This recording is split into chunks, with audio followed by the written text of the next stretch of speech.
Hey there mga beloved ko soulmates, welcome to Renzo Tarot Channel. Andito naman po tayo para sa isang soulful and meaningful na tarot reading. Dito lamang sa inyo laging inaabangan, sinusubaybayan at pinakamahal na Renzo Tarot Channel.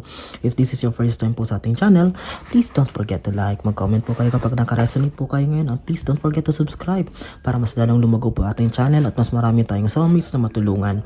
Mega shoutout po sa ating mga soulmates dyan sa Pilipinas at sa anumang panig ng mundo, ating mga FWs na lagi nakaabang. Maraming salamat po sa inyong pagmamahal at suporta. Sige po, ang ating po reading ngayon ay reading para sa buwan ng March 2024. Kapalaran para sa inyo, pinakamamahal kong nasa sign ng Scorpio. Okay, get ready Scorpio. Alam kong marami sa inyo nag-aabang na ng inyong reading ngayon. Wag na natin pang patagalin pa. Reading kapalaran para sa pinakamamahal nating nasa sign ng Scorpio. Sige. Spirit Universe, Spirit Guide, Saint Michael, Dark Angel, Guardian Angels, please give us the messages, the cards para sa ating mga pinakamamahal nasa sign ng Scorpio. May nahulog na po na isa. Sige, ayan, may nahulog pang isa, dalawa. Tingnan natin ang iyong two opening cards. Wow, wow. Napakaganda, tingnan mo. Ang unang baraha, ang pambungad mong baraha, Scorpio, is the Eight of Swords. Okay, but merong pero kasi sinundan siya ng Magician card. Okay, anong ibig sabihin nito? Makinig kang mabuti, Scorpio. Eto ka ngayon, eto ka ng mga nakaraang linggo, buwan, taon. Okay, nakagapos ka, nakatali ka sa period, sa isang sitwasyon na lugmok ka, baon ka na hindi mo na alam na yung gagawin. You are in the state of desperation, depression, anxiety. Di ko alam kung ano ang naging, di natin alam, malalaman natin mamaya kung ano itong naging dahilan nitong pagkalugmok mo, kalungkutan mo, na parang ayaw mo na magtiwala sa mundo, ayaw mo na magtiwala sa tao, at parang you felt hopeless. Okay, mag-comment ka nga, Scorpio, kung naranasan mo ito. Meron sa inyo, at hanggang ngayon, ito yung nararanasan. You don't know where to go, hindi mo alam kung sinong pupuntahan mo, lalapitan mo. Okay? Napaka-desperate. Talagang napaka-lugmok na lugmok ka. But, why I'm so happy? But, kasi sinundan agad siya ng isang positibong baraha na Magician card. Wow! Pag lumabas ang Magician card, talagang kung sa chess ay checkmate. Tapos, jackpot ka na. Why? This Magician card sa lahat ng baraha dito, sa tarot cards natin, siya yung may hawak ng lahat. Andiyan na sa mesa niya yung wands, yung swords, yung pentacles, yung cups. Look at the background, kasiyahan, infinity, walang katapusan na biyaya. Ibig sabihin, tapos na yung kalungkutan, matatapos na. At everything na paplanuhin mo ngayon, starting March 2024, everything, lahat ng planuhin mo, lahat ng gagawin mo, susubukan mo, ay magtatagumpay, Scorpio. Okay? All of those days na kalungkutan, heartaches, failures are over, and with this Magician card, you are assured of success. You are assured of prosperity. Wow! Sige. Tingnan natin, ha? Sa mga susunod ko pang baraha, Scorpio. Yung pakaganda mong pambungad na baraha.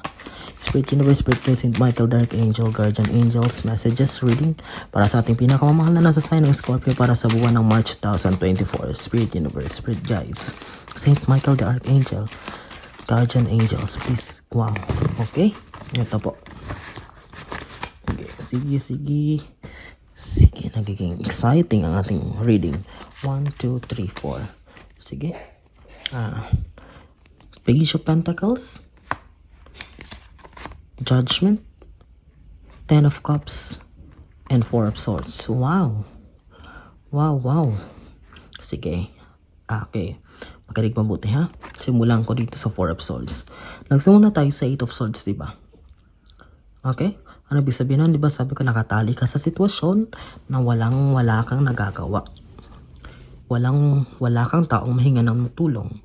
Lungkot na lungkot ka, down na down ka, Scorpio. Okay, you're in the state of depression, anxiety. And with these Four of Swords card, ang naisiparating dito ay take it easy. Kalma. Okay? Huwag masyadong isipin ang lahat. Have time to rest. Okay? I-clear ang mind. Ibig sabihin nito, magpahinga. Maghanap ka ng lugar na ikaw lang. Makakapaghanap ka ng peace of mind. Okay? Makapagmuni-muni para everything, para i-clear out mo kung ano may nasa isip mo. Kasi, alam mo yun, nasa panahon ka, nasa sitwasyon ka. Ako nga nararamdaman ko ngayon eh.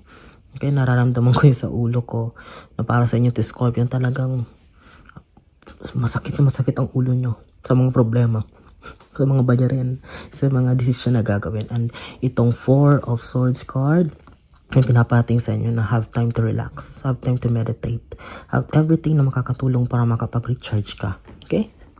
Okay. Bakit? Sige. Okay?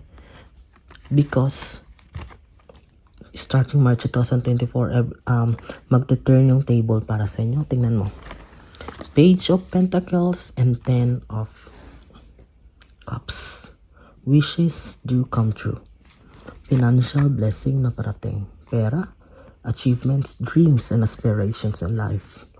March 2024 will be your ang tawag nito yung parang game changer mo na buwan. Bakit? Sapagkat ito ang magiging opening.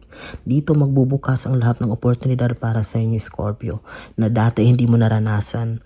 Na dati kung akala mo wala ng pag-asa, Scorpio, akala mo dati ay baon ka na down ka na. Don't you worry. Kasi with these beautiful cards, the universe, Saint Michael Archangel, and the spirit guidance ay nag-assure sa inyo, Scorpio, na please have the patience. Konting tiis pa. Magtiwala lang kayo. Pasasan at makakamit nyo din ang lahat nito. With these beautiful cards, everything will turn in your favor starting this March 2024. Page of Pentacles, pera. Yellow, joy. 10 of Cups, achievements. Katuparan ng mga pangarap. Huwag kayong mag-alala. Lumabas yung Magician card, di ba? Sabi ko, katuparan ng lahat ng mga pinapangarap mo sa buhay. And yung para sa yung pang-anim na baraha, Scorpio is the Judgment card. Yes, you will be prone. Isa rin sa nakaka-affect rate sa mga burdens mo, sa mga anxiety mo ay yung nagpapa-apekto ka sa judgment, sa mga sinasabi ng mga tao sa paligid mo na wala namang naitutulong sa iyo. Scorpio, please cut them off. Okay? Huwag mo entertain sila. Isa din sila sa nakakapagbigay sa iyo ng burdens. Nakakadagdag pa sa mga iniisip mo. Ang dami-dami mo ng problema. Ini-entertain mo pa sila. Please, Scorpio. Okay? 2024 na ngayon. Yan ang lagi kong advice. Have time to focus on yourself. Kung may narinig ka, okay, marinig mo. Wag mo tong hayaang mag-sink in. At mong pa-apekto dito, lugi ka. Ikaw yung maapektuhan. Okay? Gulatin mo na lang sila. Okay? Tumahimik ka na lang. Go away from them silently. Cut them off silently. And that's it. You will find that peace that hinihingi sa ng universe. Yung kapayapaan sa puso at sa pag-iisip, magugulat ka lang. Tapos na lahat ng problema at puro na biyaya ang darating sa'yo. Okay? Walang ibang makakatulong sa Scorpio. Ikaw lang. At isa dyan ay ang hindi pag-entertain sa mga criticism, sa mga sinasabi, paninira ng mga tao. Yes, oo. Paano kung masakit na? Paano kung walang katotohanan? Yes. Talagang ganun ang buhay.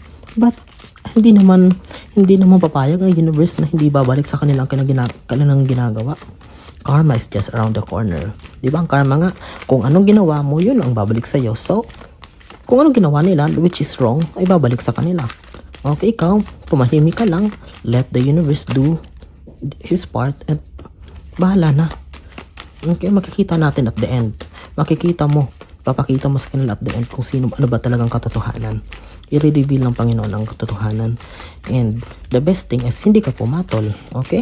Spirit Universe, Spirit Guides. Minahulog ng isa ko. Buuhin na natin yung tatlo. Kasi last 4 cards tayo. Spirit Universe, Spirit Guides, Saint Michael Archangel. Last 3 cards po. Para sa ating reading ng buwan ng March 2024. Okay? Dalawa pa. Spirit Universe, Spirit Guides. Last 2 cards please. Saint Michael Archangel. Angel guys. 2 cards. Isa, last one. Okay. Okay. Nako, Scorpio. Huwag kayong papatol sa kanila. You should know the art of deadma. You should have the strength. Di ba sabi ko sa'yo, bibigyan kayo ng universe ng lakas. Kaya sabi ko sa'yo, wag mong papatulan ito mga judgment because you need the strength. Kung uubusin mo yung energy sa kakapatol sa kanila, Paano na yung strength mo para mapagtagumpayan mo kamit itong mga pinapangarap mo sa buhay? Sige nga, Scorpio. Kung si patola ka, kung si patol ka every moment of your life, ay nako. Sinasayang mo na yung oras at energy mo sa mga taong walang kwenta. Kailangan mo ito strength kasi tingnan mo, may queen, magiging Queen of Pentacles kind of future. Di ba yun si Magician? Ngayon Queen of Pentacles, reyna ka ng kaperahan, ng kasaganahan, ng abundance, everything. Okay? Scorpio, napakalino ng mensahe ng universe para sa inyo. Kaya pala down na down ka Kasi aside sa mga problema mo, nag-entertain ka pa sa mga sinasabi ng ibang tao. Tapusin mo na yan, okay? Bahala ka. Sinasabi ko lang sa iyo kung anong nais sa universe, it's up to you. Okay? And because of that, lumabas ang Magician card. Assured kayo, assured. Starting March 2024, unti-unting marireveal ang lahat. Unti-unting makikita mo signs ng prosperity, especially with this Queen of Pentacles. Congratulations. Bubuhos ang kasaganahan para sa inyo, Scorpio. Tingnan mo, last 2 cards. Tingnan mo, ayan pera pa rin.